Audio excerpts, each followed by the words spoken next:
बिस्मिल्लाहिर्रहमानिर्रहीम, अस्सलामुअलैकुम, good morning. 24/9 में खुश आमदीद। मैं हूँ आपके साथ सीमल हाशमी। अस्सलाम वालेकुम और मैं हूँ अबूजर मुअज़्ज़म। आप सब गुड मॉर्निंग से मिलाओ, गुड मॉर्निंग। और अंजुम रशीद साहब को भी गुड मॉर्निंग। उम्मीद करते हैं आपका दिन खैरियत से गुजरे। और इसके साथ साथ जी पाकिस्तान का चूँकि पहला टेस्ट जारी है इस वक्त वेस्ट इंडीज़ के साथ, और अभी दूसरे दिन का खेल आज शुरू होना है। कल जो परफॉर्मेंस रही उसमें पाकिस्तान ने 217 रन बनाए हैं, और वेस्ट इंडीज़ ने जब जवाब अपना शुरू किया तो सिर्फ 2 रन पर 2 खिलाड़ी आउट हुए थे। तो बड़ी उम्मीद जो है ना, जो हमें आप अक्सर कहते हैं कि उम्मीद करते हैं कि बड़ी कमाल परफॉर्मेंस होने वाली है। उम्मीद मत लगाएं, अभी सिर्फ पहला दिन हुआ है। 217 रन बनाकर ऑल आउट हो गई टीम। और इसके साथ साथ जो होम टीम ने टॉस जीतकर पहले बॉलिंग का फैसला किया था, तो पाकिस्तानी टीम को इट लुक्स लाइक कि उसका फायदा हुआ।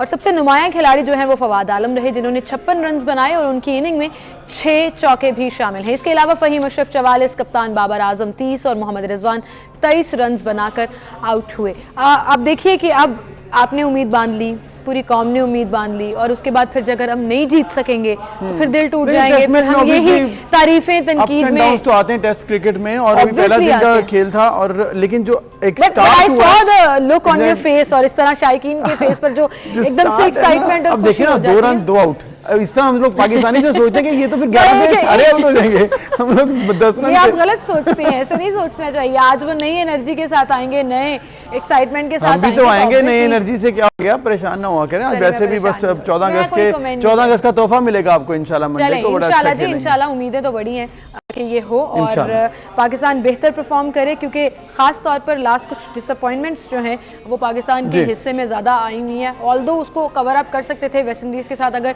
T20 मैचेस की सीरीज पूरी होती है, बारिश लेकिन जीत तो गए ना, लेकिन हम जीत गए। चले एक मैच जीत गए तो हम सीरीज जीत गए, हम इसी पे खुश हो जाते हैं। बहरहाल लेट्स सी टेस्ट में वो क्या परफॉर्म करते हैं। फिलहाल हम चलेंगे आज के प्रोग्राम की तरफ और देखते हैं पॉलिटिकल और इसके साथ साथ और क्या क्या स्टोरीज हैं जो हमने आपके साथ डिस्कस करनी है। तो सबसे पहले जी, फिरदौस आशिक ऐवान को क्यों निकाला? इसके अलावा आज हम डिस्कस करेंगे दासू वाक़े के लिए अफगान सरजमीन का इस्तेमाल रॉ और NDS का गठजोड़ करार दिया गया। और इसके बाद पेट्रोलियम मसनूआत कीमतों में इजाफा क्यों हुआ, रिपोर्ट सामने आ चुकी है, जिम्मेदारों का तयन कर लिया गया है। बिल्कुल। इसके अलावा सदर के लिए कागजात नामजदगी जमा करा दिए गए। आज़ाद कश्मीर में कुछ एक्टिविटीज़ चल रही हैं, ऑब्वियसली पोस्ट इलेक्शन एक्टिविटीज़ हैं, वो भी हम डिस्कस करेंगे। और इसके बाद हम बात करेंगे कि कोरोना की सूरत हाल क्या है। सिंध में अभी खतरा टला नहीं है, मजीद केसेस भी सामने आए हैं। ओवर पाकिस्तान के कोरोना के केसेस और किस तरह से लॉकडाउन और फिर SOPs पर अमल दरामद हो रहा है, इस पर भी आज हम बात करेंगे। बिल्कुल। और इसके अलावा एक और आलमी रिकॉर्ड हमने भारत से ले लिया है। पाकिस्तान के हिस्से में ये एजाज़ है कि बड़ा ज़बरदस्त हमने रिकॉर्ड जो पूरा बनाया और उसमें मेहनत की, उसको भी हम डिस्कस करेंगे। लेकिन फिलहाल हम चलते हैं अपनी पॉलिटिकल स्टोरीज की तरफ। ये मुझे क्यों निकाला का नारा तो किसी और पार्टी का था और किसी और शख्स का था, और साबिक वज़ीर आज़म जो हैं इस पर बड़ी बात करते थे। लेकिन एक और ये इशू डिस्कस किया जा रहा है जिस पर ये बिल्कुल परफेक्ट बैठता है, और वो ये है कि मुझे क्यों निकाला, चाहे वो असम्बली से हो, हल्फ बर्दारी की तकरीब से हो, या फिर अपने ओहदे से ही क्यों ना हो। अंजुम रशीद साहब हमारे साथ मौजूद हैं। जी अंजुम साहब, अंदर की कहानी सामने आ गई है। अच्छा, अंदर की कहानी तो बहुत सामने आ गई, लेकिन फिरदौस आशिक ऐवान साहिबा का जो पॉलिटिकल रोल रहा है वो कोई बहुत ज़्यादा डिसेंट और अखलाकी तौर पर बहुत हाई और बहुत शानदार नहीं रहा। वो बहुत ज़्यादा एग्रेसिव इनडिसेंट ज़ुबान इस्तेमाल करती थी, और कोई इखलाक को भी कोई उन्होंने बहुत ज़्यादा तवज्जो नहीं दी। लेकिन अब देखें कि वो अपनी इसी जो इंडिसेंसी थी उनकी और ये नाखुशगवारियत थी, वो पार्टी के अंदर भी जो है वो वैसे ही थी कि उस्मान बुज़दार साहब ने उन्हें इसलिए निकाला कि ये उस्मान बुज़दार के खिलाफ जो है इमरान खान से शिकायत लगा रही थी, और उस्मान बुज़दार को कमज़ोर करके अपने आप को इमरान खान से ज़्यादा क्लोज करने की कोशिश कर रही थी। तो लेकिन वो उस्मान बुज़दार ने निकाल दिया। फिर इन्होंने इमरान खान से बात करने की, आपको लगता है कि एक्चुअली उस्मान बुज़दार साहब का ही ये डिसीजन है और वो उन्होंने स्टैंड ले लिया और वो नाराज़ हो गए कि मेरी बात नहीं कर रहे? नहीं, ये डिसीजन जो है वो इमरान खान का है, लेकिन ये इनिशिएटिव जो है वो उस्मान बुज़दार का है। उस्मान बुज़दार ने इमरान खान से शिकायत की कि ये जो है वो पंजाब को सही तरह रिप्रेजेंट नहीं कर रही, और ना ही ये वज़ीर आला पंजाब को स्ट्रेंथन कर रही हैं, और इस पर उन्होंने बल्कि अपने आप को स्ट्रेंथन कर रही है, ये भी इल्जाम है उन पे। अबूज़र बड़ी देखने की बात है, जब उन्हें निकाला उस्मान बुज़दार ने तो उन्होंने इमरान खान से शिकायत की और गिला किया, तो इमरान खान ने भी उनकी बात नहीं सुनी। और इमरान खान ने कहा कि आपको तो पहली बड़ी मुश्किल से पंजाब में रखवाया था, अब आप वहाँ से भी। लेकिन अंजुम साहब ऐसे लगता है कि देखें उस्मान बुज़दार साहब कहीं पर ऐसा तो नहीं था कि क्योंकि फिरदौस आशिक एवान बड़ी स्ट्रॉन्ग पर्सनैलिटी हैं, वो जहाँ पर भी जाती हैं अपनी बात मनवाती हैं, अपनी बात करती हैं। ये भी कहा जा रहा है कि शायद वो विफाक से भी इसलिए आई थी कि वहाँ पर भी बहुत से लोग उनसे परेशान थे, उनको भी सुबह पंजाब में भेजा गया। यहाँ पर भी लोग परेशान होना शुरू हो गए कि जी वो ज़्यादा परफॉर्म नहीं कर रही है, मतलब बोलती ज़्यादा हैं, बात ज़्यादा करती हैं, ओवर शेडो करती हैं। कोई आपको ये वजह भी लगती है? यही वजह है कि वो बहुत एग्रेसिव है, बहुत इनडिसेंट है, और वो ओवर शेडो करना इंडिसेंसी से मैं लिंक नहीं कर रहा। ओवर शेडो करना मतलब कि वो ज्यादा अपनी बात ज्यादा करती हैं और दूसरे को जरा अंडरमाइन कर लेते। देखो, अपनी बात ज्यादा करना, दूसरे को अंडरमाइन करना, ये इंडिसेंसी है ना, ये नाशाइस्तगी है, ये नाखुशगवारियत है, कोई अखलाकी तौर पर कोई आला बात तो नहीं है। तो वो अपोजिशन के लिए भी प्रॉब्लम रही, वो इमरान खान भी उनके साथ नहीं खड़े हो सके, उस्मान बुज़दार भी उनसे तंग आ गए, और इवन परवेज इलाही जो बहुत ही धीमे और बहुत स्लो और बहुत ही सॉफ्ट पॉलिटिशियन, शाइस्ता पॉलिटिशियन आते हैं, उन्होंने उनका भी किरदार सामने आया कि उन्होंने फिरदौस आशिक एवान को पंजाब असेंबली में दाखिल होने से रोक दिया। उन्होंने अपने उनको मालूम था ना कि फिरदौस आशिक एवान कह रही हैं जी मेरे से जाती जो है वो रिवेंज लिया गया क्योंकि मैंने काफ लीग के कैंडिडेट को पीटीआई की जगह पर जो है वो शामिल करवाया, टिकट दिलवाया। वो तो कह रही हैं कि उसका गुस्सा निकाला गया। लेकिन देखें ना, फिरदौस आशिक एवान कोई पाकिस्तान के लिए कोई आइडियल और शाइस्ता और अच्छी मिसाल नहीं है। उनकी ज़ुबान जो है और उनका जो रवैया जो है वो बहुत नाखुशगवार होता है और बल्कि ज़्यादती होता है, और वो कोई पाकिस्तानी पॉलिटिक्स के अंदर कोई बेहतरी नहीं लाता, बल्कि एक नेगेटिव पहलू है उनका। अच्छा, ये अकेली हो गई, ठीक है, आप कह रहे हैं कि वो अकेली होगी, तनहा हो गई, लेकिन ये बात भी की जा रही है कि क्योंकि वो जिस तरह की स्ट्रॉन्ग पर्सनैलिटी हैं और बहुत सी पॉलिटिकल पार्टीज में उनका पहले भी एक्सपीरियंस रह चुका है, वजारतें उन्होंने वफाकी लेवल पर देखी हैं, तो शायद उन्हें इस तरह छोड़ा ना जाएगा। और वो भी कह रही है मैं पीटीआई ही में रहूँगी खिलाड़ी बनकर। आपको लग रहा है कि विफाक की जो बातें की जा रही हैं इनको कोई जिम्मेदारी मिल सकती है वहाँ पर दोबारा से? देखिए, उनका कोई पॉलिटिकल कमिटमेंट का तो कोई ऐसा रोल है नहीं। वो इससे पहले भी उनका किरदार ऐसा ही रहा है कि वो किसी खास सियासी नजरिए से या आवाम की खिदमत के किसी खास पहलू के साथ कभी नहीं जुड़ी रही। वो तो इक़्तिदार के साथ आती हैं और इक़्तिदार के साथ चली जाती हैं। इवन इमरान खान के साथ तो इक़्तिदार है ना 2 साल अंजुम साहब, वही तो साथ में मिल जाएगी जगह। अब लेकिन यह है कि अभी तो इमरान खान ने उनको जो है वो अप्रिशिएट नहीं किया, उस्मान बुज़दार ने अप्रिशिएट नहीं किया, और कैबिनेट के अंदर भी वो बहुत पॉपुलर नहीं है। और वो इमरान खान के साथ आई कैसे और वो वजीर कैसे बनी, ये एक बड़ा तो आपको लग रहा है कि अब दोबारा अभी कुछ अरसे के लिए वो हमें कहीं पर नजर नहीं आएंगी क्योंकि उनको सपोर्ट हासिल नहीं है, फिलहाल कोई लिंक नजर नहीं आ रहा। ठीक है, अच्छा, इससे हम आगे बढ़ें और अगली अपनी खबर की तरफ चलें जो हमने डिस्कस करनी है। कल एक बड़ा इंपॉर्टेंट मैसेज जो है वो वज़ीर ख़ारजा शाह महमूद कुरैशी ने दिया, और वो दिया दासू वाक़े के लिए अफ़गान सरजमीन इस्तेमाल की गई है। वाज़े तौर पर क्लियरली कह दिया गया कि रॉ और जो अफ़गान खुफिया एजेंसी है NDS, इसका गठजोड़ है। जो गाड़ी इस्तेमाल की गई वो भी स्मगल होकर यहाँ पर आई थी, और हमारे विद इन स्टेट जितने प्रोजेक्ट्स हैं उनको खतरा भी है, और ये साजिश की जा रही है खतरे में। इसमें कोई शक नहीं कि हिंदुस्तान और अफगान गवर्नमेंट जो है और हिंदुस्तान की गवर्नमेंट जो है वो पाकिस्तान को नुकसान पहुंचाना चाहती हैं, और ये कोई पहला वाक़या नहीं है। इसके सिवा भी बहुत से वाक़यात हुए हैं। इवन जो लाहौर का वाक़या हुआ था उसमें भी अफगानिस्तान भी नज़र आ रहा था, और उसमें जो है वो आपको हिंदुस्तान भी नज़र आ रहा था। लेकिन ये अब पाकिस्तान को इस मामले में अलर्ट रहना होगा, पाकिस्तान को बचाना, पाकिस्तान को महफूज रखना और इन साजिशों से अपने आप को महफूज बनाना, ये पाकिस्तान की गवर्नमेंट की और वजारत खारजा की जिम्मेदारी है। लेकिन अभी आप देखेंगे पाकिस्तानी वजारत खारजा का एक बहुत बड़ा इम्तहान शुरू हो चुका है। वो इम्तहान ये है कि अभी इमरान खान ने कहा है कि अमेरिका अब हमारा नहीं, भारत का पार्टनर है, अमेरिका हमारा मुखालिफ है। और कल जो है नहीं, ये नहीं कहा उन्होंने कहा था कि स्ट्रेटेजिक पार्टनर जो है अमेरिका जो है वो भारत ने उसको भारत चूज कर लिया उसने। और ये वजह यही है ना कि हमारे पर इल्जाम लगाए जा रहे हैं, हमें जिम्मेदारी डाली जा रही है, हमें कहा जा रहा है कि जो 20 साल गंद अमेरिका यहाँ पर डाल गया है वो हम साफ करें। ऐसा तो नहीं हो सकता। आप भी वही बात कर रहे हैं कि अगर जब हम कहते हैं कि अमेरिका हमारा नहीं भारत का पार्टनर है, तो इसका मतलब ये कि हमारे तो खिलाफ हुआ ना। हम भारत थी तो हमारे खिलाफ है, अब अमेरिका भी हमारे खिलाफ है। कल जर्मनी, इटली और फ्रांस और हॉलैंड के सफीरों ने जो है वो चीफ ऑफ आर्मी स्टाफ से मुलाकात की है, और उन्होंने भी जो है पाकिस्तान की जो अफगान की सूरत हाल है उस पर जो है वो कोई इत्मीनान का इजहार नहीं किया। इस पूरी सूरत हाल में कि हमारे पड़ोसी जो हमारे खिलाफ हैं, they want us to do something, लेकिन अंजुम साहब हम भी दुनिया के साथ खड़े हैं ना, हम किसी और की जंग में जाकर अपना हिस्सा क्यों डाल दें। और पाकिस्तान का स्टांस ये बड़ा क्लियर और बड़ा स्ट्रांग है कि जिस तरफ दुनिया खड़ी है हम भी वही खड़े रहेंगे। हम देखेंगे कि अफगानिस्तान के अंदर क्या हो रहा है और उसका अमन जो है वो बेशक हमारे साथ डायरेक्टली प्रोपोर्शनल तो है, लेकिन हम उनकी जंग अपने मुल्क में नहीं लेकर आएंगे। ये बड़ा इनडायरेक्ट और डायरेक्ट मैसेज है जो हम दुनिया को दे रहे हैं। ये मैसेज तो बहुत ही आइडियल मैसेज है कि हम किसी की जंग में मुलव्वस नहीं होंगे। लेकिन जहां तक बात है कि हम दुनिया के साथ हमें खड़ा होना पड़ेगा, हमें अमेरिका और यूरोपीय यूनियन के साथ खड़ा होना पड़ेगा, हमें जो है वो तुर्की के साथ खड़ा होना लेकिन पड़ेगा। इसका मतलब ये तो नहीं ना कि हम अमेरिका को अपने अड्डे दे दें, हम अमेरिका का बिछाया हुआ पूरा जाल खुद समझना शुरू कर दें, ऐसे तो नहीं होगा ना। और ऐसा चलेगा भी नहीं। ये प्राइम मिनिस्टर ये वजारत खारजा का अब इम्तिहान है कि वो पाकिस्तान को तनहा ना होने दे, पाकिस्तान को दुनिया के साथ जोड़े रखे, इंशाल्लाह ऐसा होगा, पाकिस्तान को महफूज भी रखे। क्योंकि ये साजिशें आखिरी साजिश नहीं है, ये साजिशें जारी रहेंगी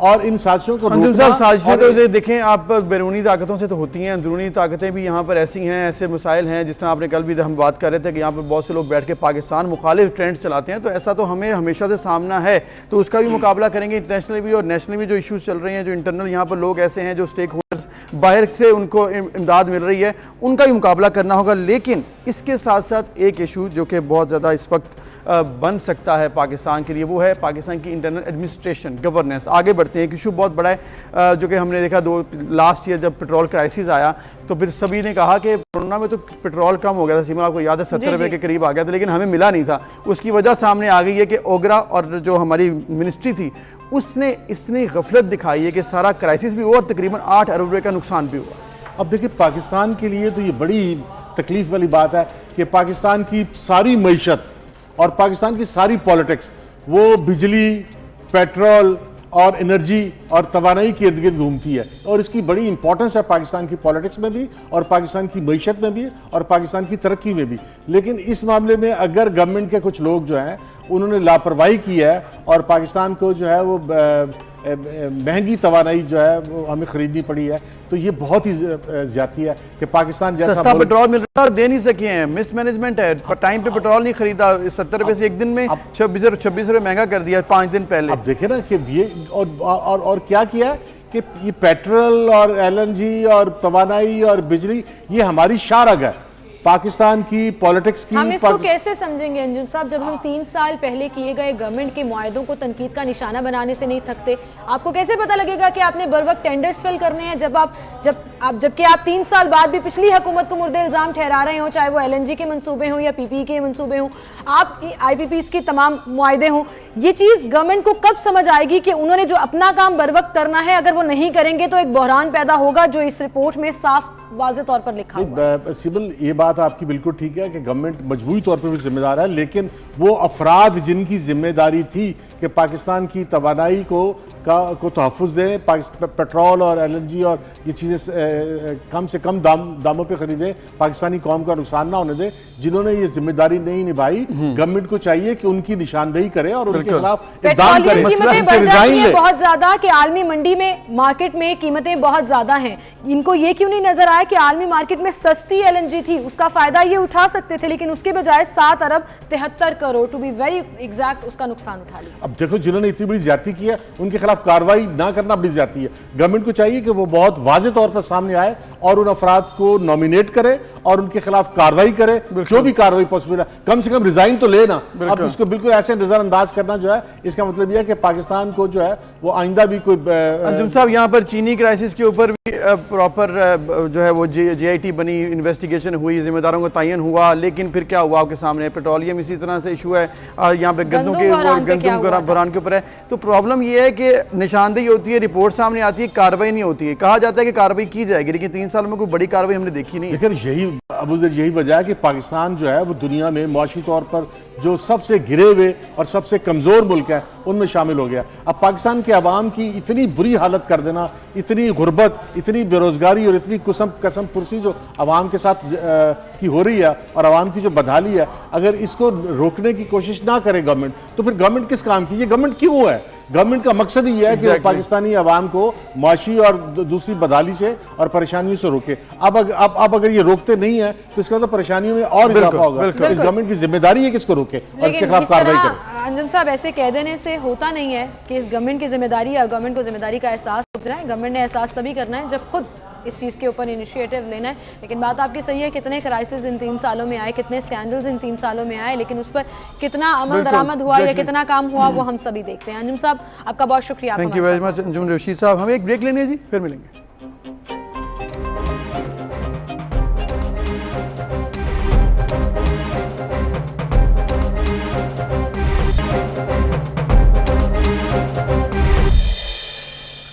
वेलकम। बात करेंगे कोरोना क्राइसिस के हवाले से। कोरोना की वजह से गुज़श्ता 24 घंटों में 79 जानें चली गई हैं और इसके अलावा जी 4619 नए केसेस भी रिपोर्ट हुए हैं।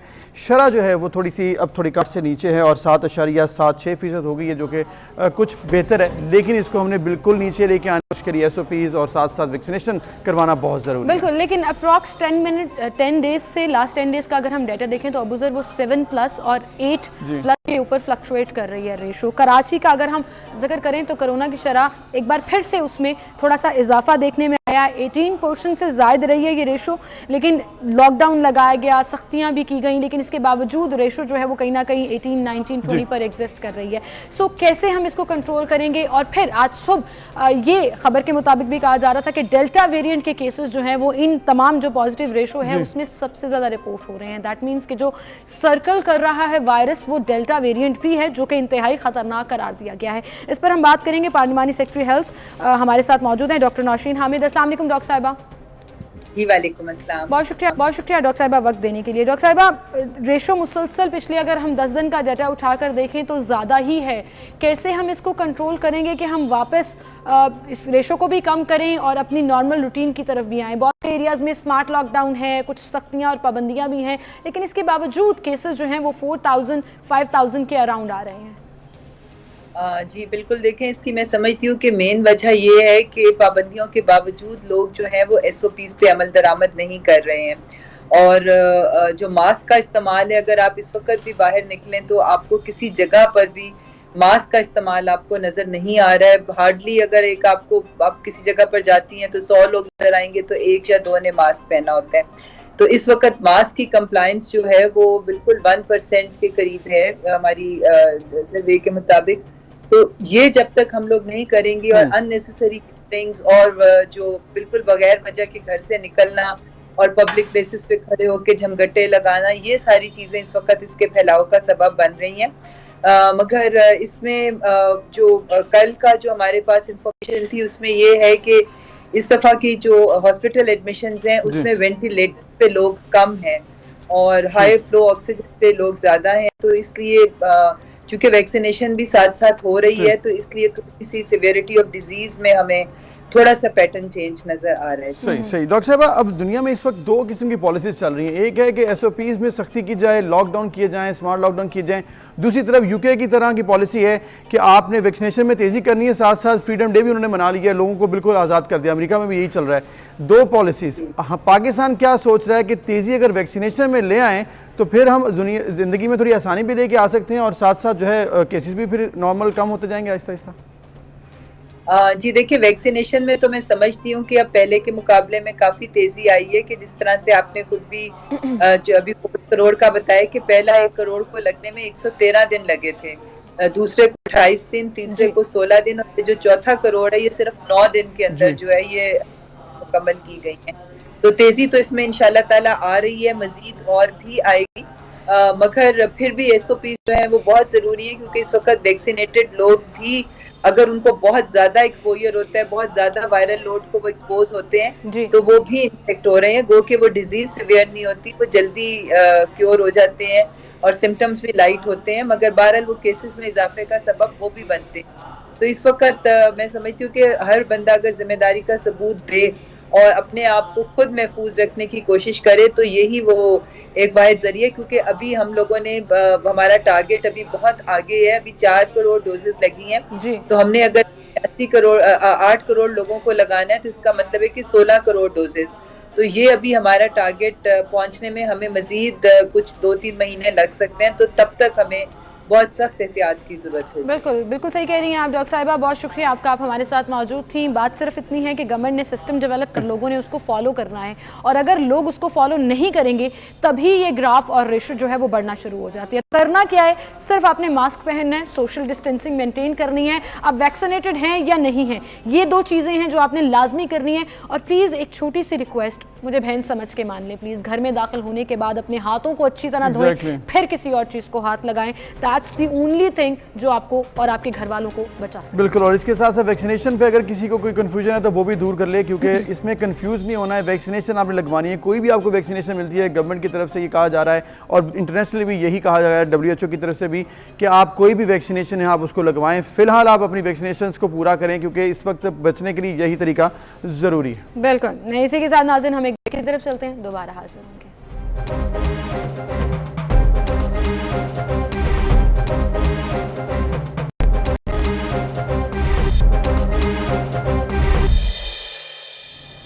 वेलकम बैक, एक बार फिर से आपको खुश आमदीद कहेंगे। और नाज़रीन एक इंटरेस्टिंग स्टोरी आपको सुनाते हैं। हमेशा जब भी टेक्नोलॉजी में कुछ डिफरेंट हो यूनिक होता है तो हम आपके साथ डिस्कस करते हैं। तो एक प्राइवेट कंपनी ने अजीब और मुनफरिद रोबोट डॉग जो है वो पेश कर दिया है। जी, और ये बड़ा ज़बरदस्त एक इनिशिएटिव इस तरह लिया गया है कि पहले ऐसा कभी नहीं हुआ। तो दुनिया के तजुर्बात से गुजरने के लिए साइबर डॉग के मशीनी जिस्म में जो डिटेल्स हैं वो आपको बताते हैं कि 11 सेंसर्स हैं, जिसमें टच और अल्ट्रासोनिक सेंसर भी मौजूद हैं, जबकि कैमरा और GPS से भी अपने माहौल से ताल्लुक पैदा करने में उसको मदद फराहम ये करेगा। बिल्कुल, और ये भी बताया गया है कि ये टेक्नोलॉजी इतनी अच्छी है कि साइबर डॉग अपने मालिक के पीछे पीछे चल सकता है, यानी कि साइबर डॉग भी हो या ना हो, वफादार वो है और वो पीछे पीछे चलेगा। इसके अलावा इंसानी चेहरों को ट्रैक कर सकता है, उनके खड़े बैठने के अंदाज को शिनाख्त कर सकता है, और ऐसे बहुत से चीज़ें, जैसे अभी मैं इसके इमेजेस भी देख रही हूँ तो बहुत इंग्लिश मूवीज़ में, हॉलीवुड मूवीज़ में फिक्शनल जो साई-फाई होती हैं उनके अंदर ये नज़र आते हैं। अब एक्चुअली आप देखिए बनाई है, नॉट एनिमेटेड, और ये हुआ फिर वही ग्राउंड रियलिटी में बना लिया। और आप देखें जापानीज जो है हमेशा बड़े ज़बरदस्त तरीके से काम करते हैं, और हमेशा आप देखें एक नया काम उन्होंने कर दिया। यहाँ पर उसकी जो कीमत है वो है जी 9,999 युआन और 2,53,000 ये पाकिस्तानी रुपए बनते हैं। और अगर आप इसको खरीदना चाहते हैं तो खरीद सकते हैं, यानी कि ये कीमत भी बड़ी मुनासिब है। तो वैसे भी 2.5-3 लाख का तो डॉग होता है अगर अच्छा कोई मतलब उसकी जो ब्रीड हो। तो ये आप कह सकती हैं मेरी जो डॉग की ब्रीड है वो टेक्नोलॉजी से रिलेटेड है। I have a sci-fi dog। लेकिन एनीवेज फिर मैं वही कहूंगी कि अच्छा क्या फायदा इसका फिर आप मेरे से लड़ाई करेंगे because you are a tech guy और आप मुझे लेबल लगा देंगे that I'm not। मकसद ये होता है, देखें अगर ऐसी इनिशिएटिव नहीं ले जाएंगे तो आज जहाँ पर दुनिया पहुंची है वो कभी ना ले जाएगा। सभी अगर सोचते कि इन चीजों का क्या फायदा है। You got the point but still। Anyways जी, मूविंग ऑन, आगे बढ़ते हैं और एक और खबर आपको देते हैं, क्योंकि साई-फाई की बात हो रही है और साइंस टेक्नोलॉजी की बात हो रही है। तो इंडोनेशिया में कोरोना मरीजों को अब रोबोट खाने पीने की अशिया पहुंचाएगा, क्योंकि कोविड के पेशेंट से आपको कहा जाता है कि थोड़ा डिस्टेंस पे रहें, बट उनको केयर भी करनी है। आपको याद होगा चाइना ने ऐसा रोबोट तैयार किया था इन देयर हॉस्पिटल्स, जो इंटेंसिव केयर में पेशेंट्स थे या जो आइसोलेटेड पेशेंट्स थे उन तक रोबोट जाता था, हालचाल लेकिन वो हॉस्पिटल्स में था। अब ये आम पब्लिक के लिए भी इस्तेमाल हो सकेगा, जो कि बड़ा जबरदस्त इनिशिएटिव है। और इससे ये होगा कि आपके कोई भी मौलिक वायरस है जिससे मतलब अगर आपको लगता है कि उससे वो फैल सकता है, तो उसके बाद क्वारंटीन जो लोग कर रहे हैं अफराद को अब ये रोबोट खाना पीना पेश करेगा, और रोबोट को रिमोट से कंट्रोल भी किया जा सकता है, और इसकी बैटरी 12 घंटे तक चार्ज भी रहेगी। मतलब 12 घंटे के लिए आपने उसको ड्यूटी पे कर लेना है। उसने ये भी नहीं कहना कि मैं थक गया हूँ, और उसने ये भी नहीं कहना कि मैं अभी नहीं आ सकता, मैं कहीं पर गया हूँ। वो आपके पास खाना पीना लेकर पहुँच जाएगा। बिल्कुल। सो आई थिंक क्वारंटीन में आइसोलेटेड लोग जो हैं, जैसे हम पहले भी डिस्कस कर चुके हैं कि कोविड में अक्सर लोग डिप्रेशन का शिकार भी हो जाते हैं। उसकी रीज़न ये है कि आप अपने आप को अकेला महसूस करते हैं। तो ये जो रोबोट है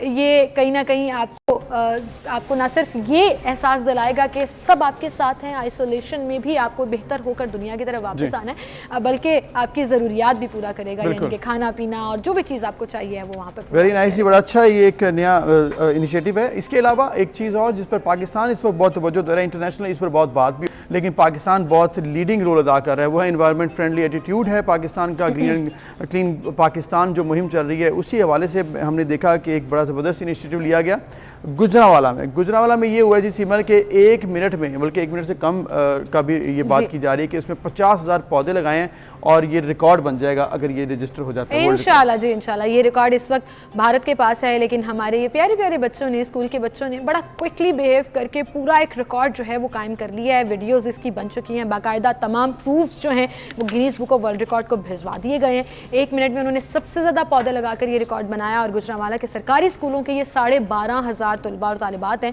जिन्होंने दोपहर 3 बजे एक मुकर्ररा जगह पर पूरा इकट्ठे हुए, वो जाकर अपनी अपनी पोजीशन संभाली। गर्मी, थकावट और आपको पता है आजकल कितना हब्स है, लेकिन इसके बावजूद जो बच्चा पौधा लगाता जा रहा था वो हाथ खड़ा करके बता रहा था कि जी हमने कर लिया, हमने कर लिया। एंड 50,000 प्लांट्स जो हैं वो लगाए गए और इंशाल्लाह जी ये रिकॉर्ड हमने इंडिया का ब्रेक कर दिया है। और इसमें एक चीज़ और है कि प्रूफ के लिए इसको तमाम जो ये जो एक्शन हुआ है इसको प्रोसीडिंग को ड्रोन के जरिए रिकॉर्ड किया गया है। ड्रोन कैमराज इस्तेमाल किए गए थे, उसके ज़रिए इसकी रिकॉर्डिंग की गई है। इससे ये फ़ायदा होगा कि आप ये भी कह सकते हैं कि ओवरऑल उसको प्रॉपर जो है तरीक़ाकार जो कि एक इंटरनेशनल स्टैंडर्ड है उसके तरीके से इसको जो है वो कैप्चर भी किया गया है, रिकॉर्ड का हिस्सा बना लिया गया है।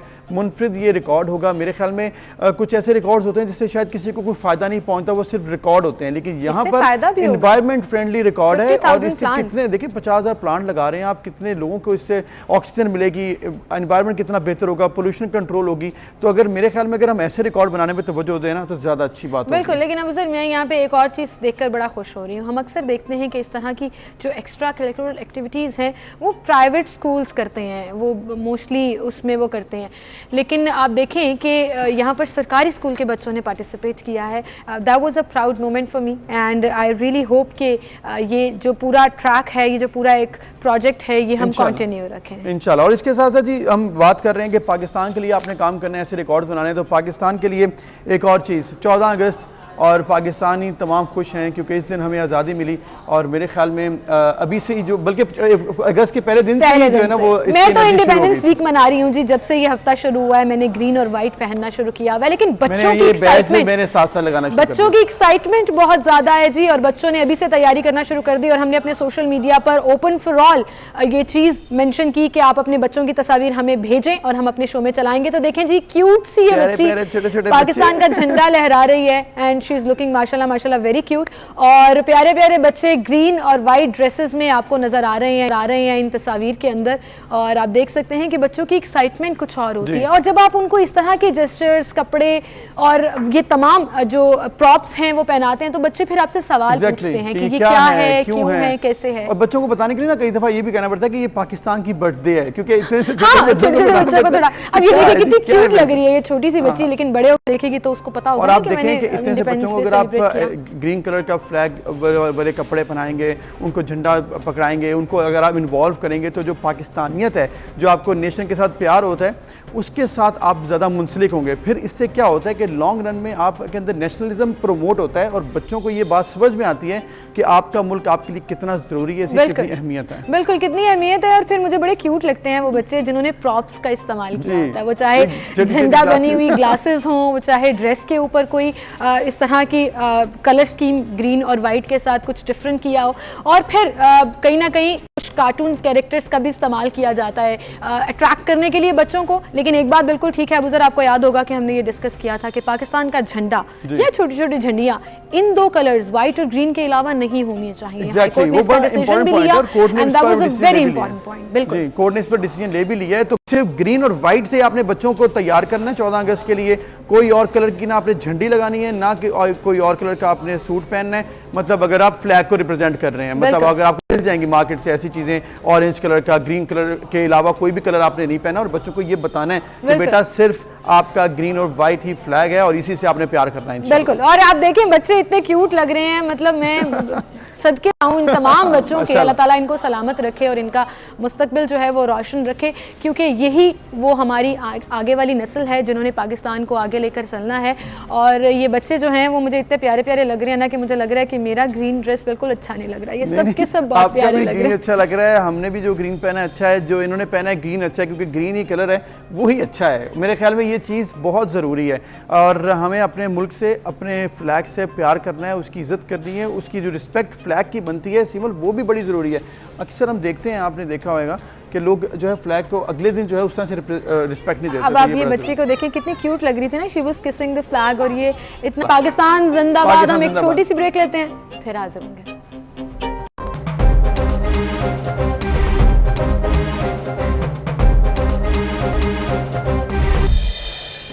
Welcome back. एक बार फिर से आपको खुशामदीद कहेंगे नाज़रीन, चूँकि इंडिपेंडेंस मंथ है और कल इंडिपेंडेंस डे है, और जैसे हम दिखा रहे थे कि बच्चों की एक्साइटमेंट बहुत ज़्यादा है इस बहुत हवाले ज़्यादा से, मज़ा है लेकिन देख के। हाँ, लेकिन वहीं पर यूथ को ये समझाने की भी ज़रूरत है कि क्या हमें पाकिस्तान का असल मकसद, पाकिस्तान का असल मतलब क्या है, और क्या हम सही डायरेक्शन में अपनी कंट्री को सर्व कर रहे हैं अपनी अपनी कैपेसिटी में, ये बताना बहुत ज़्यादा ज़रूरी भी है। बिल्कुल, इसमें कोई शक नहीं है। तो पाकिस्तान, जब क्या हमें पाकिस्तान के हवाले से अगर हम बात करें, 1947 में पाकिस्तान तो बना, लेकिन उसकी तारीख अगर देखें तो उसके लिए कोशिशें तो कई सालों से चल भी रही थी। उसके बाद क्या हुआ, इस पर भी हम बात करेंगे, पस मंज़र, और फिर आज पाकिस्तान कहाँ पर खड़ा है, कायद का पाकिस्तान, इकबाल का पाकिस्तान जिसकी हम बात करते हैं, जो हम ख्वाब देखे थे, क्या वो हमने उसकी तरफ डायरेक्शन भी ली है, क्या हम उस तरफ जा रहे हैं, कहाँ पर कमियां रह गई हैं, कहाँ पर कोताहियाँ हैं, और क्या होप है, उम्मीद कहाँ पर है, ये भी आज हम बात करेंगे, क्योंकि सिमल ये भी बड़ा ज़रूरी है। बिल्कुल, दुनिया में आज़ादी किसी कौम के लिए नेमत से कम नहीं है, और ये आज़ादी हमें बहुत मेहनत, कुर्बानियों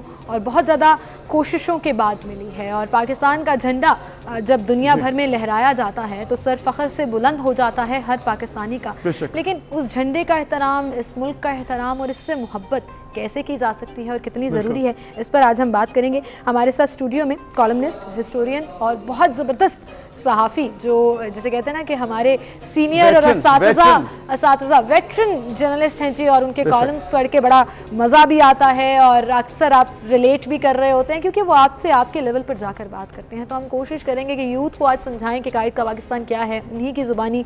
अताउल हक कासमी साहब हमारे साथ स्टूडियो में मौजूद हैं। अस्सलाम वालेकुम सर, क्या हाल चाल है? बस अल्लाह का शुक्र। तबीयत ठीक है आपकी? बहुत शुक्रिया आपकी तशरीफ़ आने। नहीं थैंक यू। और इसके साथ साथ हमें ज्वाइन किया है जी जस्टिस रिटायर्ड नासिरा जावेद इकबाल साहिबा ने, जो कि डॉक्टर इन लॉ हैं अलामा मोहम्मद इकबाल साहब की, और इसके अलावा जो पाकिस्तान में उन्होंने खिदमत अंजाम दी हैं जुडिशरी में, वो भी काबिल तहसीन है, उस पर भी हम बात करेंगे उनसे। अस्सलाम वालेकुम जस्टिस साहिबा, आपका भी बहुत शुक्रिया, आपने वक्त दिया।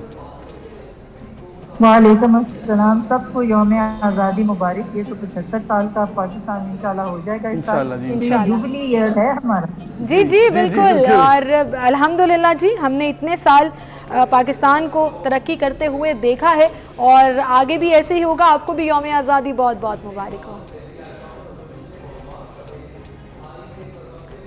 तो जस्टिस साहिबा से भी हम बात करेंगे। अताउल कासमी साहब हमारे साथ चूँकि मौजूद हैं, तो हम उनसे गुफ्तगू का आगाज़ करते हैं। अताउल कासमी साहब, पाकिस्तान हमारे लिए तो बहुत अहमियत का हामिल है, और आपने तो बहुत तारीख़ भी देखी, पढ़ी भी, आपने हर चीज़ को बड़े करीब से देखा है। हमने जो ख्वाब देखे थे, पाकिस्तान के जो कायदीन ने ख्वाब देखे थे, अलामा मोहम्मद इकबाल कायद-ए-आज़म ने जो ख्वाब देखे थे, आप बताइएगा आज पाकिस्तान कहाँ पर खड़ा है, क्या होना चाहिए था, कहाँ पर कुछ कमियां रह गई, कुछ अपने अल्फाज में बताइए। हमारे एक दोस्त थे मुकर्रर, वो जब कभी तकरीर के लिए खड़े होते तो शुरू यहाँ से करते थे कि हजरात गला ख़राब है, कमर में दर्द है। अच्छा, गला ख़राब की तो वो वजह बता देते थे, लेकिन कमर में दर्द की वजह नहीं बताते थे। तो आज हकीकतन मेरा भी गला ख़राब है, कमर में भी दर्द है, घुटनों में भी दर्द है, लेकिन ये दिन ऐसा था कि मैं ये बिल्कुल नहीं चाहता था कि मैं इसको छोड़ूं। मैं बात ये है कि जब पाकिस्तान बना है तो मैं 4 साल का था, और वहाँ से हम अमृतसर से हिजरत करके वज़ीराबाद आ गए थे। तो मेरे ज़हन में वज़ीराबाद की यादें यौम आज़ादी के हवाले से बहुत हैं। वो ये कि वो ज़रा मुख्तलिफ हैं। वो ये कि जब हम आए हैं तो ज़ाहिर है कि हम तो अपना घर अमृतसर में छोड़ आए थे, ताला लगा के, सारे सामान समेत, कुछ भी नहीं था हमारे पास। तो एक मकान हमें भी अलॉट हुआ, जिसमें मेरी फूफियाँ, उनकी औलादें, कोई हम 38 के करीब लोग थे जो उस घर में रहते थे। बाद में फिर अलग अलग मकानों में सब चले गए, लेकिन मुझे इतना याद है कि जज्बा जो था उन दिनों में, कि ज़ाहिर है हमारे पास तो कुछ भी नहीं था, ना चारपाई थी, ना बिस्तर थे, ना बर्तन थे। तो वज़ीराबाद के लोगों ने, उनके अंदर इतना एक पाकिस्तान की मोहब्बत और जज्बा और जोश था कि उन्होंने अंसार मदीना की याद हमें दिला दी।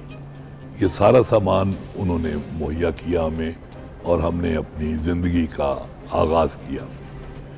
और उस ज़माने में यानी एक अफसोसनाक बात भी थी कि लूट मार भी हो रही जी थी। जी जी बिल्कुल।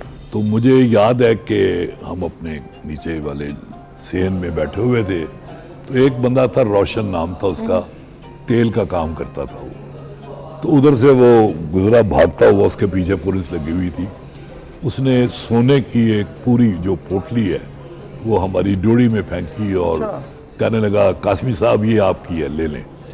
अच्छा, मेरा एक कज़न जो था वो भागा भागा गया, उसने वो उठा के ले आया। वो अब्बा जी ने उसी वक्त ना, हालांकि अब्बा जी मेरे बड़े नरम मिजाज थे, लेकिन उन्होंने एक तमाचा उसके मुंह पर दिया सही। और कहा कि तुम्हें पता नहीं कि ये माले हराम है वाह वाह। और हम नए पाकिस्तान में हैं, वहाँ बिल्कुल क्या इन बात। चीज़ों की क्या कोई बात। गुंजाइश नहीं है। क्या बात। चलो इसको गली में फेंक के आओ।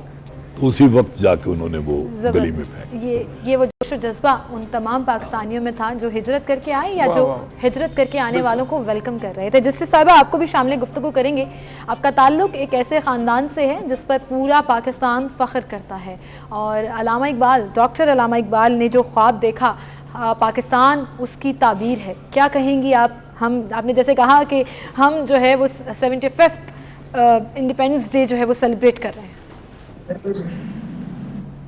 जी, बस आप देखिए कि हमारी 64% आबादी तो नौजवानों की है और जैसे अल्लामा इकबाल ने फरमाया कि जवानों को पीरों का उस्ताद कर, फिरत को गुलामी से आज़ाद कर। अगर इस मुल्क में तरक्की करनी है वाकई, तो इस वक्त ये मौका है कि नौजवान आगे बढ़ें और ये पाकिस्तान की जिम्मेदारी जो है इसको थामें। और ये जो मेरे जैसे उम्र के लोग हैं, इनका काम है कि ये पीछे हट जाएं और ये देखें कि क्या होता है। क्योंकि मैंने तो देखा है कि नौजवान जो हैं वो बहुत मेहनत करते हैं, बहुत संजीदा हैं और उनमें जोश और जज्बा बहुत है और ज़हीन भी बहुत। बिल्कुल ठीक, बिल्कुल सही। जस्सी साहिबा, आपने जैसे तो बात सूरत हाल में जी जी, मैं यही कहूँगी कि हमारे नौजवानों को आप मौका दें कि वो आगे बढ़ें, तभी पाकिस्तान जो है वो तरक्की करे। बेशक बेशक जस्सी साहिबा, इसमें कोई शक नहीं है, नौजवानों की बहुत बड़ी तादाद है पाकिस्तान की। लेकिन एक प्रॉब्लम है कि मौका तो चले मिले, लेकिन ऐसा लगता है कि डायरेक्शन नहीं है नौजवानों के पास। अक्सर लोग थोड़े से डिसओरिएंटेड नज़र आते हैं। ये देखिए, ये काम किसका है? ये बुजुर्गों का काम है। जी ये समझना कि जी ये नौजवान जो है इनको हम मौका न दें। यहाँ तो कायदे आज़म ने 3 चीज़ों से हमें कहा था बाद में, नेपोटिज्म, जॉबरी और करप्शन। तो ये अकरबा परवरी का तो कोई हाल ही नहीं। हर ओहदे पे सिर्फ वो लोग आते हैं जो या रिश्तेदार होते हैं और ये पुश दर पुश जो है कि आप कहें कि जी इक़्तिदार जो है वो 2 या 3 जो है खानदानों में रहे। इस तरह तो हो ही नहीं सकता। कुरान में अल्लाह ताला ने फरमाया अपनी अमानतें उनको दे कि उनके मुस्तहिक हों। तो लोगों के पास अमानतें हैं ही क्या? एक वोट ही तो है और इस वोट की बिना पे हम लाते हैं उन लोगों को इक़्तिदार में, तो फिर कौम की खिदमत करें। और अगर वो नहीं कर सकते तो अगली बार इनका हिसाब हो जाता है, आते नहीं है। अब देखिए तीसरी पार्टी है, अब देखिए इनका ये 2 साल रह गए, 2 साल के बाद इनके साथ क्या बर्ताव होता है, उम्मीद पे दुनिया कायम तो हमने देख लिया। बिल्कुल सही। जिससे साहिबा आपने सही कहा कि सिस्टम्स गवर्नमेंट डेवलप होती हैं, लेकिन कासमी साहब आप 1947 का जिक्र कर रहे थे, फिर 48 और उसके बाद जो चंद साल हमने बड़े अच्छे तरीके से गुजारे और आज़ादी हमने तो नहीं, खैर हमने तो सुना है, आप जैसे बुज़ुर्गों से भी कहानियाँ सुनी हैं। तो उस वक्त से लेकर अब तक जो पाकिस्तान ने तरक्की की है, जिन जिन हार्डशिप से हम गुज़रे हैं, उसके बावजूद अल्हम्दुलिल्लाह हम एक आज़ाद रियासत के तौर पर खड़े हैं। ये सफ़र आपको कैसा लगा? आपने कैसे देखा विद पैसेज ऑफ टाइम? दहाइयाँ गुजरी, चीज़ें चेंज। इस तरह की बातें तो आप किसी बुजुर्ग से पूछे, मैं तो जवान हूं। वाह वाह वाह। क्या बात है। वैसे ही आपने भी सुना होगा अपने बुजुर्गों से, तो हमें भी सुना दीजिए। क्योंकि आप लिखते बड़ा अच्छा है, तो आपको ये तो मालूम होगा कि बड़ों ने क्या लिखा है, तो ज़रा वो बता दें। बड़ों ने जो बातें की है ना, तो वो बड़ों के मुंह से ही अच्छी लगती है। हम जैसे बेअमल लोगों के ज़ुबान से अच्छी नहीं लगती। वो एक आदमी से किसी ने पूछा कि अगर तुम्हारे पास 2 फैक्ट्रियाँ हों तो क्या करोगे? कल गए एक फैक्ट्री मैं कौम के नाम वक्फ कर दूंगा। उसने कहा अगर तुम्हारे पास 2 कारें हों तो क्या करोगे? कल गए एक कार मैं कौम के नाम वक्फ कर दूंगा। ठीक है। उसने कहा अगर तुम्हारे पास 2 घर हों तो क्या करोगे? कहने लगा एक घर जो है वो मैं कौम का नाम कर दूंगा। उसने कहा अगर तुम्हारे पास 2 भैंसें हो तो क्या करोगे? कहता दोनों अपने पास रखूंगा। अच्छा। उसने कहा वो क्यों? कहता इसलिए कि भैंसें तो मेरे पास हैं। तो मुराद ये है कि हम लोग जो है सारा कुछ वतन पर कुर्बान करने के लिए तैयार हैं जो हमारे पास नहीं है, बिल्कुल और जो हम कर सकते हैं वो हम करते नहीं। वो हम करते नहीं है। बिल्कुल सच्ची सही। बात ये है। सही, सही। अब कौन सा मुश्किल काम है कि अगर हमारे जो सरमाएदार या सनतकार या दूसरे लोग जो हैं ये अरबों कमाते हैं, तो अगर ये करोड़ों कमा लें तो इसमें क्या हर्ज है? इतना मुनाफा उन्होंने रखा हुआ है। लेकिन शायद वो कमी जो है ये कभी खुदूरी नहीं होती है कि जी शायद कुछ रह गया है वो भी ले लो, शायद ये इंसानी नेचर मैंने एक दोस्त से पूछा था, बड़ा अमीर आदमी, मैंने कहा यार यानी तुम्हारी जो सारी ज़रूरतें हैं, घर, खाना, कपड़े, गाड़ी वाड़ी सब कुछ हाल है, उसके बाद जो फालतू पैसा है वो तुम्हें क्या देता है? कहता है मैं हर महीने जब बैलेंस शीट देखता हूँ ना तो बैलेंस देख के बड़ी खुशी होती है, अच्छा इतने पैसे और बढ़ जाएगा तो और खुशी होगी। ये उनकी खुशी रह गई है। तो मैं ये कह रहा था कि अगर हमारे तमाम तबके जो हैं वो पाकिस्तान से अगर सच्ची मोहब्बत करते हैं तो फिर वो ये ना करें कि 2 भैंसें अपने पास रखें और बाकी सारा कुछ कौम को दे दें, कम मुनाफा रखें अपना, मिलावट ना करें, झूठ ना बोलें, जहाँ खड़े होना है वहाँ खड़े हो जाए, हुसैन का सिर्फ नाम ना लें बल्कि यजीदी भी खड़े हों। बेशक हम हुसैन का नाम लेते हैं और हमारा अपना किरदार जो होता है वो यजीद का होता है। लेकिन कासमी साहब हमने ये भी देखा कि पाकिस्तानी कौम तो उन कौमों में है जो कि बढ़ चढ़कर मुश्किलात में एक दूसरे का साथ भी देती हैं। हमने कोरोना में भी देखा, ओवरऑल भी देखा कुर्बानियों। हम लोग कहते हैं जी बहुत दयालु कौम है हम लोग, तो ऐसा भी है, साथ ये आंसर भी है, पॉजिटिव नेगेटिव साथ साथ है। आपको लग रहा है कि नेगेटिविटी थोड़ी बढ़ गई है नहीं, कोरोना में आपने क्या देखा कि लोगों ने बढ़ चढ़कर हिस्सा लिया? ना कोई मास्क लगाता है। नहीं, नहीं वो नहीं, चैरिटी, जेनरोसिटी, सपोर्ट करना, हेल्प प्रोवाइड करना। देखिए मेरी बात सुने, चैरिटी में तो हम लोग बहुत ज्यादा करते हैं जी। लेकिन वो चैरिटी उन पैसों से होती है जो हमने इनकम टैक्स में नहीं दिए होते। मैं मनफी रियलिटी बात जो आप रियलिस्टिक चैरिटी जो है ना, यानी वो हमारा पैसा ही नहीं होता। वही गल जो मैं पहले कही थी कि उम्मीद जाते अपने को रख लेने हैं, तो ऊपर वाली जो चीजें हैं वो सारी ठीक है, चैरिटी है, चले शुक्र है कि कहीं से देते तो है ना, कुछ ना कुछ देते हैं। लेकिन यार अगर सच्ची बात पूछे ना मुझसे, हमें जिन चीज़ों के लिए स्ट्रगल करने की ज़रूरत है, अगर हम वाकई चाहते हैं कि कायदे आज़म का पाकिस्तान हो जी, तो फिर जो कायदे आज़म चाहते थे हमें उसी के लिए कोशिश करनी चाहिए। कायदे आज़म आइन चाहते थे और आइन से रूगर्दानी उनको पसंद नहीं थी। वो अवाम के जमहूरी हकूक चाहते थे, वो एक सेकुलर पाकिस्तान चाहते थे, माइनॉरिटीज को सिक्योर करने के लिए बात कर रहे थे। बिल्कुल यूनिटी, फेथ, डिसिप्लिन, ये वो जी, 3 चीजें हाँ। अगर हम बस अपना लें देख लें अपनी कि हमारे जिंदगी यहाँ में। फेथ तो मुमकिन है शायद हो, वो तो बहुत ज्यादा है, डिसिप्लिन कोई नहीं है, डिसिप्लिन में बिल्कुल नहीं है। यूनिटी नहीं है हमारे पास, वो भी नहीं है। तो missing लाजा, है। लेकिन ये एक बात में इसके लेकिन साथ काज़मी और साहब एक सवाल कि हमें इतनी आदत हो गई है हर चीज़ की बारे में क्रिटिसाइज करने की या नेगेटिव बातें करने की कि जब पॉजिटिव बात करनी हो हम फिर घूम फिर कर उस तरफ क्यों जाते हैं। जब एक there are a lot of things, मुझे लगता है मेरे पाकिस्तान ने बहुत स्ट्रगल भी किया है। पाकिस्तानियों की बात छोड़ देते हैं, सिर्फ पाकिस्तान की अगर बात करें, हमने जंगें जीती भी हैं, लड़ी भी हैं, कुर्बानियाँ भी दी हैं। 1947 से लेकर अब तक हमने बहुत मुश्किल ही सही सरवाइव किया है। ये बताया ना सवाल आगे उस बहस में वो there are 2 sides of that story और आपको बड़े अच्छे तरीके से पता है, तो मैं उस स्टोरी में नहीं जाना चाहती। लेकिन हमारी स्ट्रगल्स, चाहे पीस के लिए हो, पाकिस्तान को आगे लेकर चलने के लिए हो, पिछले 74 सालों में पाकिस्तान कहाँ था 1947 में और अब कहाँ है? देखिए मतलब please give my country this credit. छोड़ दे पाकिस्तान, ये तो आप मेरे दिल की बात कर रहे हैं, मेरी तो सारी तहरीरें जो है वो तो है ही, मैं उसी तरफ तो ला रही हूँ आपको, जबरदस्ती ना ले आओ। तो मेरी तो सारी तहरीरें का मेन टॉपिक यही है कि कौम को उम्मीद दिलाए रखें, बेशक हर वक्त नेगेटिव बातें ना करें, बिल्कुल पॉजिटिव बातें भी करने की बहुत सी हैं। मसलन मैं फिर बताता हूँ आपको कि जब हम वजीराबाद में आए तो मैंने हालत तो बता दी ना कि क्या थी हमारी। जी। अब्बा जी स्कूल टीचर थे, अच्छा वहाँ से हम लोग माउंटेन आ गए। मुझे यहाँ तक पहुँचते पहुँचते अगर से बहुत बरस लगे, लेकिन हक हलाल के रास्ते पे चलते हुए वक्त लगता है। ट्रू। और पाकिस्तान ने हमें बहुत कुछ दिया, इज़्ज़त दी है बतौर पाकिस्तानी। हम कहीं जाए, आजकल ज़रा इज़्ज़त कम हो गई है वैसे, हमारे पासपोर्ट की बढ़नी चाहिए थी। हाँ बढ़नी चाहिए इंशाल्लाह बिल्कुल, बढ़ेगी, क्यों नहीं। अगर आप जैसे नौजवान जो हैं आपने अपने फ़राइज़ अंजाम देते रहे हैं तो इंशाल्लाह हम कहीं के कहीं पहुंच जाएंगे इंशाल्लाह। कासमी साहब, हमने इस पर बात करनी है कुछ मज़ीद भी, क्योंकि ये बड़ा ज़रूरी है। हमें ये जानना ज़रूरी है कि हमारे चैलेंजेस क्या हैं, जो हमारे अंदर कमियां हैं वो निशानदेही करेंगे तो हम बेहतरी की तरफ जाएंगे। ये बात बिल्कुल ठीक होती है कि आप सिर्फ अपनी पॉजिटिव साइड देखेंगे तो कभी बेहतर नहीं होंगे।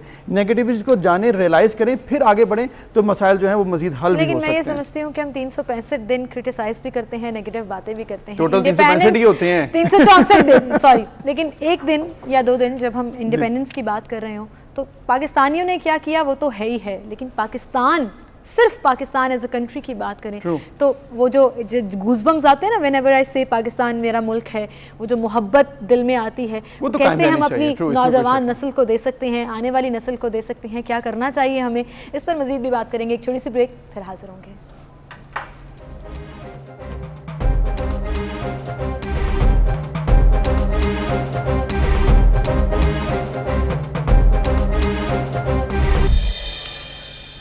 Welcome back viewers. हम बात कर रहे हैं जश्न आज़ादी के हवाले से और आज़ादी क्या अहमियत और इसके साथ साथ हमारे के अंदर क्या कमियां हैं, कहां पर कोताहियां हुई हैं और उम्मीद कहां पर है, ये भी जानना बहुत ज़रूरी है। अताउल्लाह कासमी साहब हमारे साथ मौजूद हैं, उनसे हम जानेंगे। और फिर भी उनसे बात करके बड़ा मज़ा आ रहा है, क्योंकि जो मज़ा नगाह होते हैं हमेशा खुश भी रखते हैं, आपके इर्द गिर्द के लोग जो हैं उनकी कंपनी बड़ी इंजॉय करते हैं। तो हम ऑफ द रिकॉर्ड और ब्रेक में भी उनसे काफ़ी ज़बरदस्त गुफ्तगू जो है वो हो रही है और आइंदा भी जारी रहेगी। तो अताउल्लाह कासमी साहब, हम बात कर रहे थे पाकिस्तान की आज़ादी के हवाले से जो मुश्किलात आई।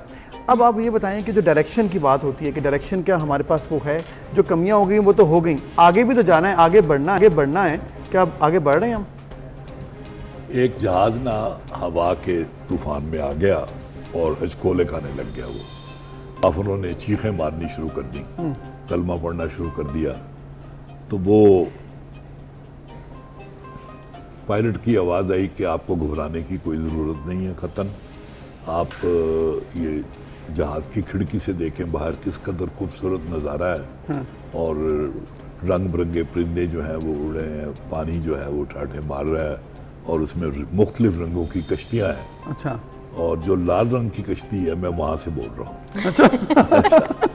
तो बात ये है कि हमारी क़यादत जो है ना वो ऐसी होनी चाहिए, दूर तक देखने वाली और तूफान का मुकाबला करने वाली और तूफानों में डट जाने वाली। जब हमें ऐसी क़यादत मुयस्सर आएगी, लीडर कहते ही इसको है, लीडर कहते हैं इसको। बाकी ये जो बात आपने कही है ना डायरेक्शन की, हम रिकॉर्डिंग में भी ये बात रिकॉर्डिंग से पहले भी ये बात कर रहे थे। हम यूरोप की मिसाल देते हैं, अमेरिका की मिसाल देते हैं, दरअसल हम लोगों ने हिस्ट्री पढ़ी नहीं है। उन्हें पता होना चाहिए कि 200 साल पहले, 300 साल पहले उनके हालात हमसे भी ज़्यादा बुरे थे। हमसे भी ज़्यादा बुरे थे। यानी आप यकीन करें कि लंदन की जो सड़कें हैं वहाँ कीचड़ होता था वहाँ पे और टांगे चलते थे, और उस वक्त स्पेन में सारा बाजार रोशन होता था कुमकुमों से। हम मुसलमानों की हुकूमत थी और कुछ का कुछ था। अच्छा, लेकिन उनकी तकदीर कैसे बदली? उनकी ऐसे बदली कि वहाँ कई तहरीकें चली, वहाँ उन्होंने तहरीक हयाए-उलूम भी चली, रेनेसां, और पादरियों के खिलाफ चली, अपने हाथ में लिया, मजहबी पेशवाओं के खिलाफ चली तहरीक, और बादशाहों के खिलाफ चली, बादशाहों को सूली पे चढ़ा दिया गया। करते करते ऊपर से कम्युनिज्म आ गया। कम्युनिज्म के खौफ से कैपिटलिस्ट जो था उसने भी सोचा कि कोई बंदे दे पुत्र बन जाओ, चुनाचे फिर उसके नतीजे में वो कौमें जो है आगे बढ़ी हैं। ठीक है। तो सच्ची बात पूछे तो हमने अभी तक ना स्ट्रगल का आगाज ही नहीं किया। वो डायरेक्शन ही नहीं पकड़ी है कि हम तरक्की कर लें। लेकिन आप बड़ी अच्छी मिसाल दे रहे थे कि अगर हमने इस्लामाबाद जाना है और रास्ता हम पकड़ लें कोई और मुल्तान का, तो सारी उम्र भी हम कभी नहीं पहुंच सकेंगे। बिल्कुल। तो हमें इस वक्त सख्त जरूरत है कि कोई बंदा हमें सीधी राह पे ले जाए। लीडरशिप की कमी है, वो ना वो अपने तैयार है कि आपको लग रहा है कि लीडर मिल जाए? समुंदर में से वो लाल कश्ती में से ना बोल रहा हो, लेकिन आपको लग रहा है कि लीडर मिल जाए, कौम तैयार है उसके लिए? मैं तो तैयार हूँ जी, बिल्कुल, और कौम भी तैयार है। कौम तो बेचारी हर मौके पे तैयार होती है। बिल्कुल ठीक है, लेकिन जज्बा भी है, लेकिन नतीजा उनकी तमन्नाओं के मुताबिक नहीं निकलता। ठीक है। तो इंशाअल्लाह अज़ीज़ ये तो मुझे यकीन है कि पाकिस्तान ने बहुत तरक्की करनी है, इंशाअल्लाह, क्योंकि जो पाकिस्तानी हैं हम देखें, हम अमल करें ना करें, कम से कम हुब्बुल वतनी बहुत ज़्यादा है। बेशक। कल मैं कूट कर अपने भरी। घर के लिए झंडा ले रहा था तो मैंने देखा कि वो दीवार के साथ ना उन्होंने बच्चों के झंडे वाले यानी लिबास बनाए हुए थे। जी जी। तो गरीब लोग भी वो खरीदते खरीदते हैं, अपने बिल्कुल, बच्चों को पहनाने जिनकी के वो लिए। पॉकेट मनी अभी- शायद इजाजत नहीं देती। अब इस जज्बे को तो हमें चाहिए ना ब्रूए कार ग्रो लाएं, कर लाएं, ब्रूए यूज कार करें, चैनलाइज करें। चैनलाइज करें बिल्कुल, इसको। बिल्कुल, बड़ी जबरदस्त चैनलाइज बात करेंगे की तो हम आपने। कहीं का कहीं पहुंच कि जाएंगे। आपके पास लिमिटेड बजट भी हो, पैसे भी लिमिटेड हों, लेकिन आप देखें कि इंडिपेंडेंस डे वाले दिन कल यानी कि आप देखेंगे और आज रात से ही मोटरसाइकिलों पे, साइकिलों पे, रिक्शों पे जो आपको बच्चे बड़े नज़र आ रहे होंगे, पाकिस्तान का फ्लैग ज़रूर पहना होगा या ड्रेस ज़रूर उस तरह का बिल्कुल। पहना होगा। सो ये वो जज्बा है जो हमारे अंदर कूट कूट के भरा है। अल्हम्दुलिल्लाह, और ये बड़ी बात वी है। नीड टू रियलाइज इट कि हमने इसको कैसे चैनलाइज करना है। डेफिनेटली डेफिनेटली, बहुत शुक्रिया जी आपका अताउल्लाह कासमी साहब, बड़ा अच्छा लगा आपसे बात करके। और जो उम्मीद की बात है कि उम्मीद तो हमने करनी है, साथ डायरेक्शंस भी सेट करनी है, क़यादत मिलनी चाहिए, क़यादत ऐसी हो जो कि इस कौम को आगे लेकर चले और वहाँ पर पहुँचे जहाँ पर कायद आज़म और अल्लामा मोहम्मद इकबाल ने ख्वाब देखा था बिल्कुल, पाकिस्तान बिल्कुल। का। इंशाल्लाह हमारे अंदर कोई कमी नहीं है, लेकिन डायरेक्शन सेट जिन्होंने करनी है उनका काम है लेकिन- कि हमें ये लेकर चलें। लेकिन अबू सर यहाँ पर मैं ये भी कहना चाहूँगी कि क्यों हम सिर्फ इसी चीज़ का वेट करें कि हमें डायरेक्शन मिले या सिस्टम मिले या गवर्नमेंट मिले। हम अपनी अपनी कैपेसिटी में जहाँ पर भी हैं सिर्फ ये सोच रहे हैं कि हमने कुछ करना है पाकिस्तान के लिए। ये कतरा जब हम मिलाते जाएंगे बिल्कुल। तो ये पूरा का पूरा दरिया जो है वो पाकिस्तान के लिए बड़ा सूदमंद साबित हो सकता है। तो फिलहाल करने के लिए सिर्फ ये है कि हमने सोचना है कि हमने अपने आप को पाकिस्तान को ठीक क्या कर लें। दिया और क्या दे सकते हैं, हमारा पोटेंशियल या कैपेसिटी कितनी है और उसके अकॉर्डिंगली हम कैसे बिहेव करके इस मुल्क को आगे लेकर चल बिल्कुल, सकते हैं। तो यकीन जानिए आधे से ज्यादा मसले खुद ही हल हो जाएंगे इंशाल्लाह। बहरहाल जी एक ब्रेक लेते हैं, फिर हाजिर होंगे।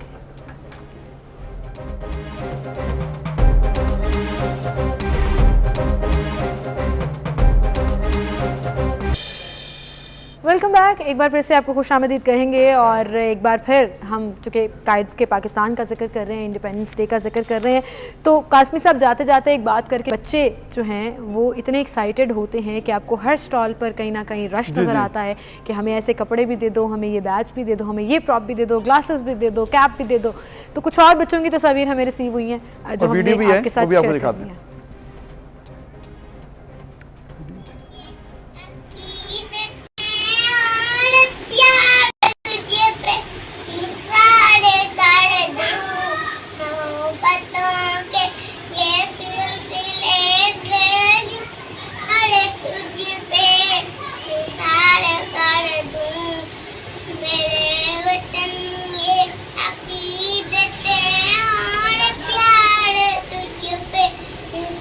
है। क्या बात है जी, तीनों एक तो माशाल्लाह बहुत क्यूट लग रही हैं और माशाल्लाह। फिर मिली नगमा और पड़ जज्बा रही थी। जज्बा जो है ना वो बड़ी जज्बा बड़ी is- खूबसूरती है। और क्या बात है। यही बात है और आपकी वो बात कि अगर आप हर शख्स, हर फर्द पाकिस्तान का अपना किरदार अदा कर ले तो बहुत से मसाइल हल हो जाएंगे। छोटे आप छोटे डायरेक्शन gesture जो होते हैं हैं। उसकी तरफ अब सिर्फ ना मैं देखते भी रह जाएं। सोच रही थी कि बहुत कुछ बड़ा करने की ज़रूरत नहीं है, अपनी अपनी कैपेसिटी में हम सिर्फ अगर ये तहैया कर लें कि हमने पाकिस्तान को साफ रखना है तो आप झूठ नहीं यकीन बोलना। जाने, झूठ नहीं बोलना, लोगों के साथ मुस्कुरा कर बात करनी है या नाप अच्छे से तोल में behave कमी नहीं करना करनी है, कुछ गलत काम नहीं छोटी-छोटी करना है, चीज़ें हैं छोटे-छोटे जो काम हर कोई अपना किरदार अदा एक करें। चीज़ को पकड़ ले, एक कोई रेजोल्यूशन बना ले, अब देखें कि चीज़ें कितनी बेहतर हो सकती हैं। फिर इसके बाद और भी एक चीज़ बहुत ज़रूरी है कि हमने बात करनी है इकबाल की, हमने बात करनी कायद आज़म की कि उन्होंने क्या ख्वाब देखे थे, आज हमारे अंदर क्या कमी है, इस पर हम बात ऑलरेडी प्रोग्राम में कर भी रहे हैं।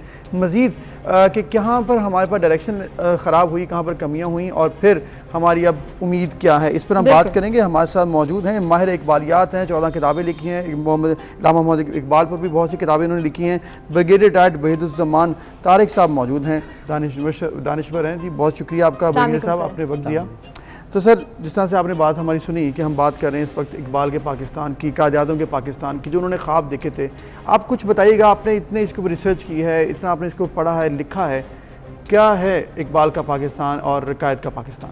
देखिए जी, हज़रत अल्लामा इकबाल के पाकिस्तान को समझने के लिए दो चीज़ें बड़ी ज़रूरी हैं। पहला तो यह 1930 के उनका जो खुतबा इलाहाबाद है जी, तो उन्होंने कहा था कि अगर ये मुल्क वजूद में आ गया तो शायद इस्लाम के चेहरे पे जो कुरून वस्ता में अरब मलूकियत के ज़माने में जो गर्द व गुबार पड़ी हुई है उसके छटने का वक्त आ जाए और इस्लाम का असल चेहरा लोगों के सामने आ जाए।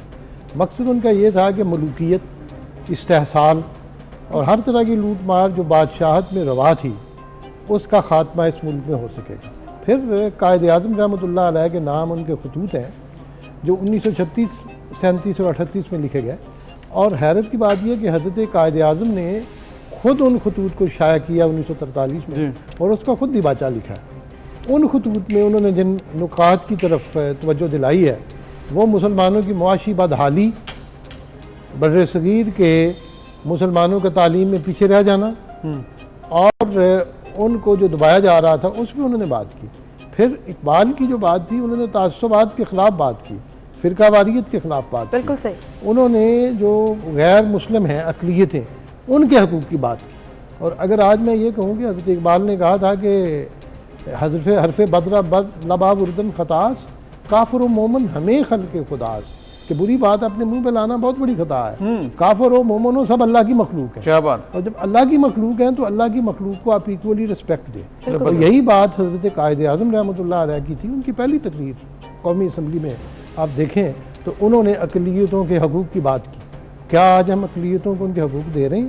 क्या बहुत सी अब कमियां रह गई। उनकी मजहबी जो इमारत हैं, उनके मंदिर हैं, उनके ये चर्चेज हैं, क्या उनको हम तहफ़्फ़ुज़ दे रहे हैं? इसकी तरफ हम सोचें। क्या आज मुआशी नामवारी ख़त्म हो चुकी है? क्या जहालत ख़त्म हो चुकी है? क्या हमारे यहाँ तालीम आ चुकी है? ये सारी चीज़ें थीं जो इकबाल और कायद आज़म के ज़हन में उस वक्त थीं जब हज़रत इकबाल कायद पाकिस्तान का तसव्वुर पेश कर रहे थे और कायद आज़म उस तसव्वुर को लेके आगे बढ़े हैं। बिल्कुल ठीक। और इकबाल के दो बड़े एहसानात हैं। एक तो उन्होंने इस कौम को एक मुल्क का नज़रिया दिया है और दूसरा उन्होंने एक अजीम कायद दिया है। उन्होंने आइडेंटिफाई किया है। हज़रत कायद आज़म रहमतुल्लाह अलैह को लेके आए हैं 1932 में, उनको मिले हैं लंदन में और उनको कन्विंस किया, उसके बाद ख़त लिखे हैं। और फिर कायद आज़म रहमतुल्लाह अलैह जब आए हैं तो सबसे पहले मिलने के लिए लाहौर में अल्लामा इकबाल के यहाँ आए हैं। तो अगर उस सारी तारीख़ को देखें तो कायद आज़म का ये कहना कि कई सियासी अमूर में मेरे और इकबाल के खिलाफात थे लेकिन वक्त ने साबित किया वो ठीक थे और मुझे अपने ख़यालात बदलना पड़े, ये दिबाचे में लिखा है खतूत के। तो मकसद ये था कि जो गाइडेंस थी वो इकबाल की तरफ से थी और अमली एतबार से जितनी जद्दोजहद थी, एक सिंसियर और मुखलस की आदत जो थी वो कायद आज़म रहमतुल्लाह अलैह की थी। बेशक बिल्कुल बिल्कुल। अच्छा, 1947 जैसे हम जिक्र करते हैं कि ये अनगिनत कुर्बानियाँ, ये विजन, ये ख्वाब जो अल्लामा इकबाल ने देखा और फिर कायद आज़म ने उसको शर्मिंदा ताबीर किया, तब से लेकर अब तक पाकिस्तान ने, जैसे मैं पहले भी इस पर बात कर रही थी कि बहुत कुछ सर्वाइव भी किया है, बहुत से चैलेंजेस भी देखे हैं, लेकिन अल्हम्दुलिल्लाह पाकिस्तान इंटैक्ट है और दुनिया में उसकी अपनी एक पहचान है। ऑल्दो बहुत से चैलेंजेस नेगेटिवली भी हैं, पॉजिटिवली भी हैं। हम यूथ, हमारी जो नौजवान नस्ल है, कैसे उसको एहसास दिला सकते हैं कि उसने अपना रोल प्ले करना है इस पाकिस्तान को, इस मुल्क को आगे लेकर जाना? जहाँ तक यूथ का ताल्लुक़ है, मुझे खुशी होती है कि यूथ में मायूसी नहीं है, उनकी आंखों में चमक है और वो मुस्तकबिल की तरफ देख रहे हैं। सबसे पहली बात तो यह है कि वो कन्विंस हों कि पाकिस्तान का बनना एक सही अमर था। बेशक अगर वो हिंदुस्तान में जाएं, मैं तो गया हुआ हूँ ऑफिशियली भी और मैं उनको मिला हुआ हूँ, उनकी बड़ी क़यादत को, और आप यकीन कीजिए वहाँ जाके आपको पता चलता है कि पाकिस्तान हमारे लिए कितना अहम है। और जो कुछ कश्मीर में हो रहा है उससे ये साबित होता है आज़ादी बहुत बड़ी नेमत है जी। अगर हम इन सूबों में अक्सरियत में भी होते तो हमारा हाल कश्मीर से मुख्तलिफ ना होता। पहली बात तो ये है कि हम कन्विंस हो जाएं कि ये मुल्क जो है ये अल्लाह की बहुत बड़ी नेमत है और अगर वजूद में आ गया है तो हमें उसकी कदर करनी है और मुखलिस होना है। आगे जहाँ तक ताल्लुक़ है कायद आज़म का, जहाँ तक ताल्लुक़ था तालीम के साथ, आप हैरान होंगे कि शेख अब्दुल्ला ने लिखा है जो उनके मुखालिफ थे कि श्रीनगर में हज़रत कायद आज़म गए हैं और एक केस लड़ा है और केस से जो फीस मिली है वो सारी की सारी उन्होंने इस्लामिया स्कूल श्रीनगर को दे दी। कायद आज़म रहमतुल्लाह अलैह ने अपनी आधी जायदाद जो है वो दे दी है इस्लामिया कॉलेज पेशावर को जो यूनिवर्सिटी है, और आधी जायदाद उन्होंने दे दी थी उसको सिंध मदरसातुल इस्लाम को। और हज़रत इकबाल को अगर देखें तो हमायतुल इस्लाम की वो तंजीम जो लाहौर में मुसलमानों के तालीमी इदारों का ख्याल रखती थी और उसकी निगरानी करती थी, उनकी सारी कोशिश जद्दोजहद जो है वो हमायतुल इस्लाम के साथ मरकूज़ है, हत्ता कि वो हमायतुल इस्लाम के सदर भी रहे। इसमें कोई शक नहीं है ब्रिगेडियर साहब कि उनकी जो खिदमात थी वो बहुत ज़्यादा थी और उन्होंने जो ख्वाब देखे उसमें कोई शक नहीं है कि वो बड़े ज़बरदस्त ख्वाब थे। अब यहाँ पर अब चूँकि हमारे नौजवानों के साथ हमारा मुस्तकबिल जुड़ा हुआ है, हमारी 60 से ज़्यादा % आबादी जो है वो नौजवानों की है, इस पर हम लोग बहुत रिलाय करते हैं, तो फिर अब आप कुछ बताइएगा डायरेक्शंस क्या होनी चाहिए नौजवानों की, इंडिविजुअल क्या जिम्मेदारी है? छोड़ दें इस बात को कि क़यादत क्या कर रही है, करप्शन हो रही है, ये हो रहा है, झूठ बोला जा रहा है, हम बात करेंगे इंडिविजुअल की कि अपने पाकिस्तान को आगे लेकर आपकी क्या जिम्मेदारी, कैसे लेकर जाना है। देखिए, इकबाल ने यही कहा है ना कि अफराद के हाथों में है कौमों की तकदीर, हर फर्द है मिल्लत के मुकद्दर का सितारा। और खुद ही की जो बात की है वो इंडिविजुअल की बात की, और उसमें कहा है कि अपनी खुफिया जो खूबियाँ हैं आपकी उनको पहचाने, self reliance, self existence, self identity, इन सारी चीज़ों को जब लें तो वो खुद ही है।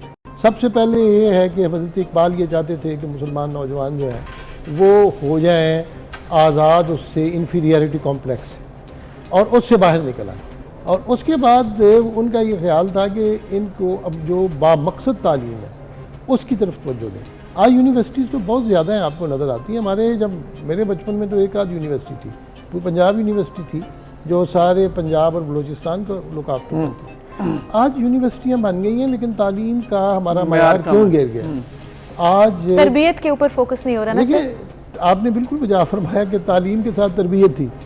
अब सिर्फ तालीम है। माँ बाप जो हैं वो भी, मैं भी एक बाप हूँ, मैं भी एक दादा हूँ, और मैंने देखा कि माँ बाप अपने फ़राइज़ वो अंजाम नहीं दे रहे जो हमारे माँ बाप सर अंजाम दे रहे थे। आज तरबियत का भी फुकदान है, तालीम का भी फुकदान है, और फिर अप्लाइड एजुकेशन का फुकदान है कि तालीम की डिग्रियां लेके बाहर आ जाते हैं लेकिन उस डिग्री की कोई वैल्यू नहीं है। अब बजाय इसके कि हम इस तरह की डिग्रियां फैंसी ले लें, स्किल्ड लेबर हो जाए, वो ज़्यादा बेहतर है। बिल्कुल सही। हमारे यहाँ टेक्नोलॉजी आए, स्किल आए, और इस पे इकबाल ने बड़ा जोर दिया था। उन्होंने कहा था कि हिकमत अफरंग नज़्जंग और रबाब कि अंग्रेज़ों की या यूरोपियन की जो ताकत है वो म्यूजिकल इंस्ट्रूमेंट से नहीं है, वो डांस से नहीं है, कुव्वत अफरंग का इल्म फन अस्त। बिल्कुल, आज हमीन साइंस में टेक्नोलॉजी में जो उन्होंने इंप्रूवमेंट दिखाई है, जो काम किया, और जो कि पहले मुसलमान कर चुके थे वो खो गए, उन्होंने वो काम नहीं किया, फिर यूरोप ने उसको पकड़ा और वो तरक्की करके। तो जो ये काम करेगा, जो इकोनॉमी के ऊपर बात करेगा, जो टेक्नोलॉजी के ऊपर बात करेगा, वही आगे दुनिया के ऊपर बात करेगा, वही आगे जाएगा। तो यही है ब्रिगेडियर साहब जी खूबसूरत अंदाज में कहा था कि इन परी या शीशा या सलाफ मास बहुत सैदशकुन के इन काफ़े मास, ये इल्म फ़न है, ये एक ऐसी परी है जो हमारे बुजुर्गों की बोतल से उड़ी हुई है। जबरदस्त, जबरदस्त बात की है। And I think this is the best analysis जो हमने इस पूरी बात को में समो दिया, पूरे टॉपिक को। बहुत शुक्रिया ब्रिगेडियर साहब, आप हमारे साथ मौजूद थे, और इसी के साथ हम आपसे इजाज़त चाहेंगे। लेकिन बात सिर्फ इतनी सी है कि सिर्फ अपना अपना सोच लीजिए कि कैसे ख्याल रखना है पाकिस्तान का, हालात खुद ब खुद बेहतर होंगे। आप सबको अल्लाह हाफिज़, इंशाल्लाह मंडे को मिलेंगे, अपना ख्याल रखिएगा। अल्लाह हाफिज़।